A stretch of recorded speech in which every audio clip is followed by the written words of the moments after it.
So, ito na nga, na-miss ko ang bibingka. Pag nami-miss ko ang pagkain sa Pilipinas, basta meron akong pagkakataon, gumagawa ako. So, ayan. Napakasimple lang niya. Hindi ko siya nilagyan ng butter sa ibabaw. Hindi ko ni-brush ng butter at hindi ko rin nilagyan ng condensed cheese lang ang nilagay ko kasi plano ko lang siya ilagay dito sa labas.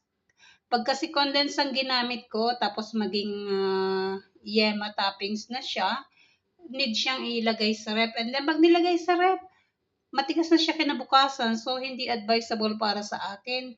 Kung uubusin lang naman ng isang araw, pwedeng ilagay yung yema para maging yema toppings nga o yung condensed milk. Pero since sulo lang ako, so ilang araw ko din itong kakainin. So, ganito ako pag namimiss ang pagkain sa Pilipinas.